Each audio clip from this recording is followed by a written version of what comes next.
Oldingi videomiz kommentariyasiga sim karta yo'q bo'lsa, bazani Wi-Fi ga ulab, uyga o'rnatib ketib ishlatsam bo'ladimi degan savol kelib tushganiga, ha, bo'ladi. Sim kartasi ham bazani Wi-Fi ga ulab, o'rnatib, xavfsizroq joyga, ofis yoki uyning oldiga qo'yib ketib ishlatsa bo'ladi. Buni qanday qilishni hozir sizga ko'rsatamiz. Birinchi bo'lib Fieldmaster programmasiga kirib olamiz. Подключениyadan birinchi bazamizga ulab olishimiz kerak bo'ladi. 0317 подключениyani bosamiz tanlab turib. Bazamizga ulandik. Endi bu yerdan bazaga kiramiz.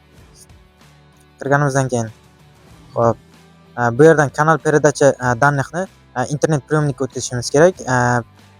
Rejim подключениyani enterga o'tkazamiz va oldingi videoda ko'rsatgan enter sozlamalarimizni применить qilib bu yerga chaqirib olishimiz kerak. .do'stlar test eslab qolamiz va bazamizni Wi-Fi ga ulashimiz kerak bo'ladi. Hop bu yerda dastuvoy internet bor. Shuni Wi-Fi ni tanlashimiz kerak bo'ladi. Agar приемникka sim karta qo'ygan bo'lsa, sim karta orqali bo'lsa, bu yerdan sim kartani tanlaymiz. Hozir bizga Wi-Fi kerak, o'sha uchun Wi-Fi ni tanladik. Hop Wi-Fi .do'stlar. Bu yerdan Wi-Fi ga ulaymiz endi. Ozroq kutamiz. Mana chiqdi. Hop instrument 5 ga ulanamiz va Wi-Fi parolimizni kirgizamiz. Hop nastroykalar to'g'riligiga ishonch hosil qilgandan keyin hop oldin stopni bosamiz va передача tugmasini bosamiz.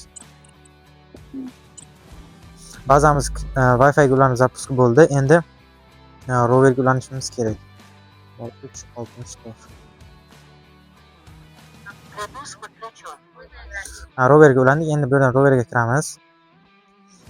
Bu yerdan kanal передача данныхni internet приемник yoki internet kontrollerga o'tkazishimiz kerak bo'ladi.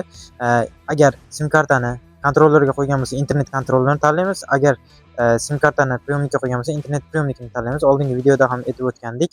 Endi sim karta bizda har doimgidek kontrollerda, o'shaning uchun internet kontrollerini tanlaymiz. Bu yerdan rejim подключения enterga bosib, enter sozlamalarni bu yerdan применить qilib chaqirib olishimiz kerak bo'ladi.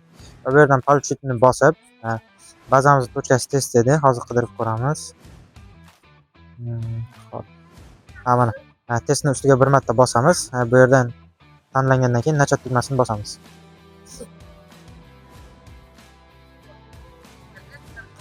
Ulangandan keyin bu yerdan internet tezligini ko'rsatishni boshlaydi. Internet tezligini ko'rsatishni boshlagandan keyin подтвердить tugmasini bosishimiz kerak.